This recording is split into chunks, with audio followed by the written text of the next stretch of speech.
I'm fascinated with people who say things that others think are controversial early on, right? Owen, you know about that. We talk about this all the time. Yeah. And you know, in Noble Savage, you talk about the Greenland, Iceland thing.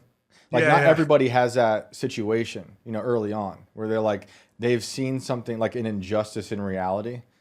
So knowing that, knowing you knew that early on, how do you try to break that spell with people in conversations, or if do you even have these types of conversations in your everyday life with you know, people down the road?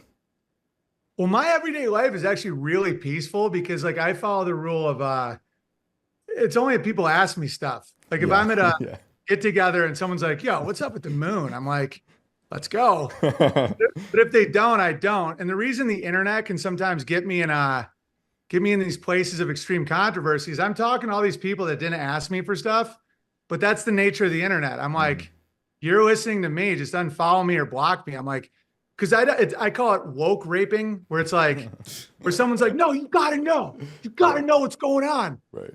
I don't do that to people. I mean, I have in the past, but it's like, I'm just like, if you want to know stuff, ask me. But if not, we can just bond and have friendships over whatever you want. Yeah, I think Dude, that's important. I think your Yeah. existence is a continued IQ test. Shane and I talk about this all the time. For me, the people that I cannot at all, like I cannot deal with you, is people that just take things at face that value and never comprehend context. Mhm. And I feel that no one, by the way, whatever FBI list I'm on right now for this conversation, I welcome it like gladly.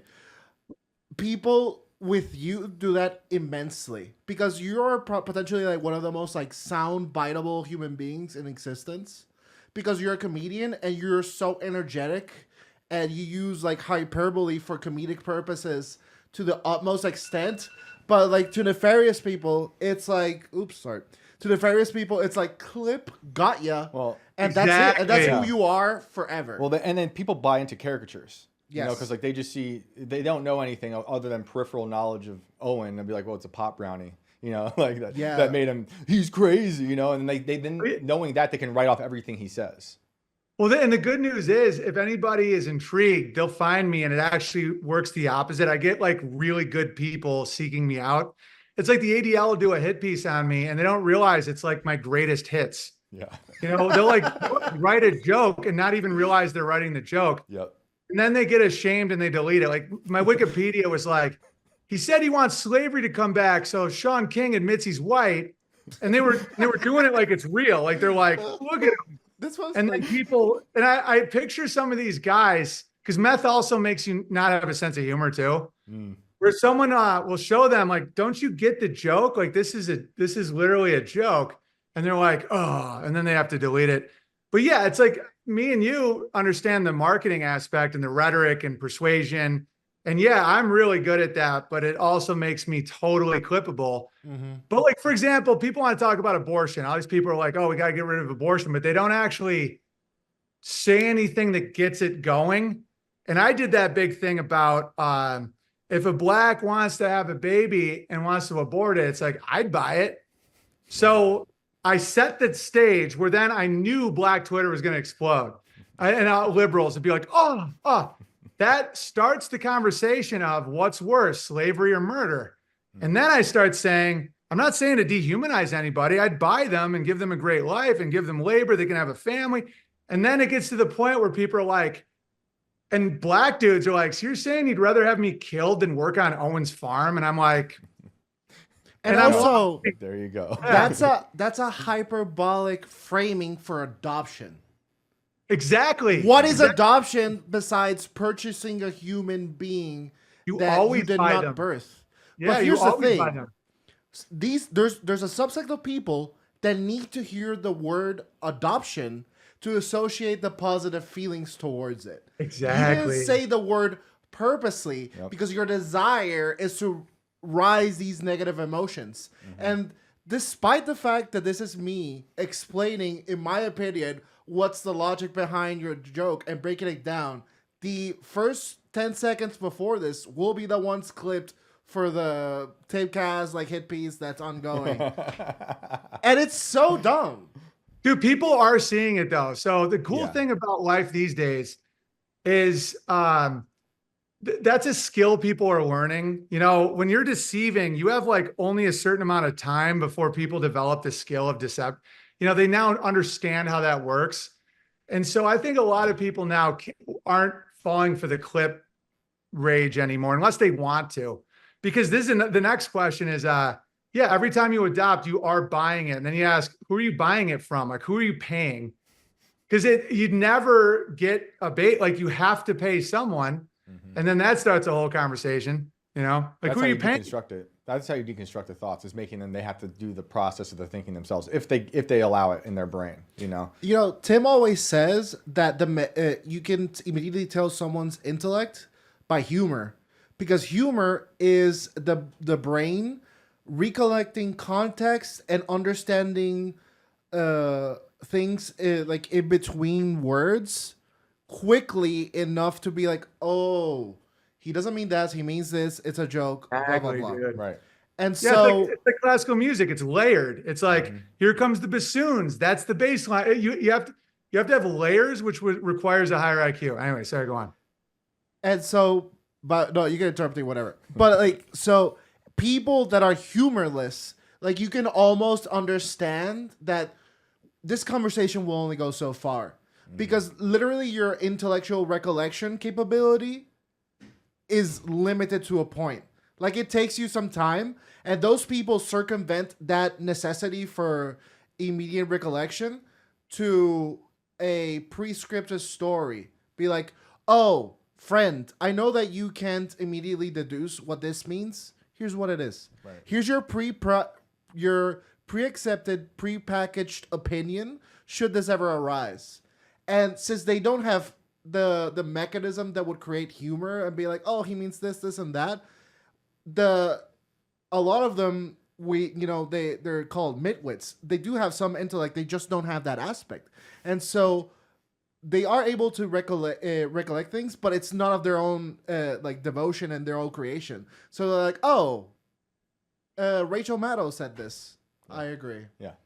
Very simple. And that is existence. Well, and that's why they attack comedians. Comedians are on the front lines of actual reality. Like, they're out there trying to decide what's going to work on stage, what could push the envelope. Not every comedian does that, but my favorites do that. You know? And they come back and report on the absurd world that everyone inherits, right? Which is why I think a lot of the comedians were the first to be attacked. Another thing I know Owen knows about, but a lot of other people in the comedy world who they Me Too'd for ridiculous reasons or something. And I think a lot of it was because comedians are able to break down the narrative and make people laugh. Dude, I was kicked off Patreon permanently for the pound Me Too joke on Twitter. I know, it's Meanwhile, ridiculous. people that are convicted of rape are allowed on Patreon. I mean, right. And it's because I am really good at that. And it is a sign of intelligence, because we're basically improving and being playful with life itself. And it's almost like a language for other people that can do that, where you're just taking signifiers and symbols and playing with it, almost like you're doing improv with music. And other people don't have the ability of doing that. Like, you're crafting something that's in several contexts and you're just enjoying it. And I made the mistake years ago of telling people my IQ, like that would help the situation. Where I'm like, oh no, I have a ridiculously high IQ. I'm very smart. And they're like, ah. And so now I just don't do that. I thought that would help. I'm like, oh no, I'm doing several things at the same time. And it's like, and then I remember on Twitter, I'm like, which is a more offensive statement? I want all African Americans to die, or I love the hard end. You know, I'm not going to get you guys flagged. And so the idea of intention versus emotional triggers, and then why? You know, negra just means black in Portuguese. Yep. So it's like, what makes it, you know, white trash? What if you say black trash? You know, and I'm like, so it's all about intention. And some people, they can't think that way. And it's up to us to just know that. It's almost like I don't want to give them pain. That's why I'm not pushing this on people. It's like getting mad at a short guy for not reaching a shelf, you know? It is fun though, to give a little bit of pain. with I get a ideas. lot of pain. I'm trying to get better at it. I know. It is good. And I appreciate you saying stuff like we need to see more beautiful things and what we interact with is important. And I take that to heart, but it's also fun to, push people's buttons. I say things sometimes, but even though it might sound outlandish to some or people laugh at me, I do really mean that the clouds are fake. And by that, I mean that the clouds, there's forever chemicals outside that get evaporated up into the clouds, and the clouds are filled with microplastics. It's raining down poison and pharmaceuticals on you, and also, diseased fish blood, and there's human ash coming out of the sky and stuff like that. So that's what I mean. But they think I'm just being silly. And another one of those things that I love, and I'm always curious more insight from you on it, is the fake panda situation. That really made people mad. And I don't comprehend that at all. Dane doesn't get it. Can you break down the panda situation? Yeah, I can. Then I do have to go. My wife keeps calling me. But All right, sorry to your wife. Yeah. No, I love this chat. I could do this for hours. Awesome. Pandas obviously can't. No, my wife's okay. I can talk a little bit more. All right, cool. Pandas, they claim, lived in an environment with tigers. So there were tigers and pandas. Pandas can barely reproduce in captivity. They can't reproduce in captivity. They ovulate 3 days a year. A human ovulates like 2 days a month, and it's hard. It's hard to procreate sometimes because you have a little window, and other than that, you don't get a baby. A panda, it's 3 days an entire year. Of 24 hours of a panda's life, every single hour is spent either eating, sleeping, or shitting. They shit 30 times a day. Yeah. They are useless animals. They can barely move. If you type in panda running, they can barely move. They fall down hills. Yep. They're a mess. They do not exist in Chinese art. So if you look at the history of China, they have everything in their art, their coins, their paintings, including dragons. No pandas. A group of pandas, like there's a school of fish, a herd of elephants. A group of pandas officially is an embarrassment of pandas. No. This is when you start getting into the comedic nature of the inverted world. I call it synep, which is penis backwards. I can get into that if you want, but it's like the jokes that are sprinkled in that are on a level that I don't even know if anyone's in control of it. Like I think the devil is a comedian, Ellen DeGenerate, Bernie Madoff with your money, General Betrayal. Anthony Weiner. Yeah, it's like it's showing you how ridiculous. Like I could make books on this stuff. Like Epstein molested, or no, who was it? Who got molested? Virginia Roberts. I'm like, virgin robber. Right. Epstein is being attacked by William Barr. Oh, the Epstein-Barr virus, which is herpes. Right. 2 founding fathers died on July 4th. How many? 2 founding fathers, I believe, died on July 4th. I think I forget. It was 2 early presidents, but yeah, sorry. But it's all these things that just, it's like when people say it's simulation. I'm with you. The devil's got a sick sense of humor. Yeah. And if you see it, it's cool. Like I used to be like, what does this mean? And now I'm like, oh, cool. Because so many people can't see it. And you're like, oh, those are like veils. So anyway, the panda, and then I say pandas are fake and people spiral. But what do you mean by that? Are they biologically engineered? Yeah, I think they're like Shih Tzu dogs. I think it's like a wild Shih Tzu. I don't think they do put people in costumes though. And it was funny because people were saying that there's no way that happens. And then there was a giant news story. Yes. They were painting dogs to be, dude, they absolutely do. And then you look into who owns all the pandas. They're all owned by China. All the pandas in the world are legally owned by the government of China. The only way you can patent a genetic code is if you make it. So I don't know. That's the current legalities. And so they can't survive in nature. They can't create nature. Their history goes back to the beginning of the 20th century. And then there's panda diplomacy where China would give a panda to a country and then the country would have to pay him for the panda. And that's when I'm like, there's listening devices on the panda. People react. I'm schizophrenic, right? I know I'm rhetorically pushing the envelope, but there is in a way where it's like you now have an in a country. It was literally called panda diplomacy. So it's like you give the panda and now you have a tie to China and then you have to like interact with China and all this stuff. And I don't know. I just think the panda story, it's a pandemonium. And then of course, panda, the word is associated with pan, Yes. Yeah, I'm with you, man. So would you say, North Korea is known for saying that they had unicorns and like they had a cave with unicorns. Like they legitimately believe that. I wonder if the Panda is an early version of the North Korean unicorn story, like where they actually made this beast and then sent it around the world, you know? Oh yeah, I mean, look up the Bone Wars. I mean, America did it.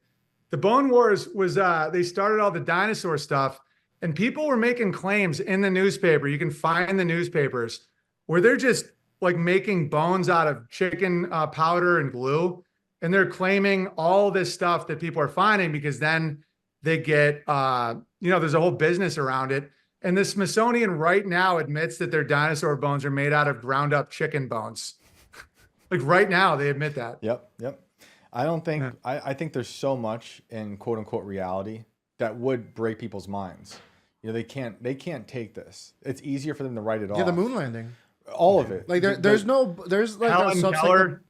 What was Helen Keller? Great one. Helen Keller's writing books and flying planes. Like you watch those videos and they're just doing this on her hand.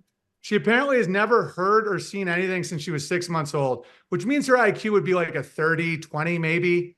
Like they're not functional human beings. Someone's doing this and she has a British accent. She's like, "Is no blindness that makes," she's literally has Queen's English, like she's an actress. Right.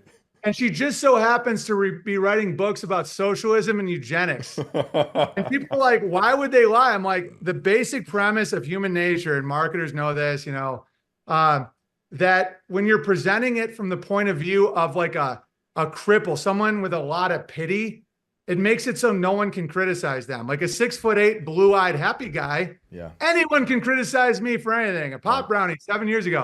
Right. When you're dealing with Stephen Hawking, totally fake. Yep. Now, when someone's like, "God is dead," everyone's like, "Oh, no way." It makes it so no one can criticize anything they're saying. I'm with you. When you say fake, do you think like he's just being puppeteered? Like he's not even saying these things and they're using him as a vessel for whatever information? No, you can literally show the videos. They're so funny. I did a video on the interpreter one. Yeah, on Twitter that got. That's the thing is that people are ready for this stuff. It got millions of views because it has a guy who looks like, you have a guy that looks like Larry Bird, and it's like Chewbacca. It's like the Chewbacca archetype where Stephen Hawking is literally like, "Argh!" And he's like, from an early age, he knew that he loved physics. He's like, death! And he's like, the potted plant, and it's absurd. And it just so happens that everything he has to say has to do with the Big Bang and nihilism. Material. And so, the disease he had, usually you're dead in 5 years, and it affects your brain. Right. So 40 years later, he's the smartest guy in the world. He doesn't have, and then they just start making a joke out of it. This is when the devil gets there. It's humiliating humanity. It's like, oh, Stephen Hawking went to Epstein Island and loved watching midgets write on chalkboards. And you see Q-tards like, even Hawking. Oh, I'm like, what are you talking about? Like, he's not on Epstein Island looking at naked midgets on chalkboards. Like, This is retarded. Right. You're like, oh. It's kind of like Joe Biden is that right now. 100%. Yeah. That's so weird.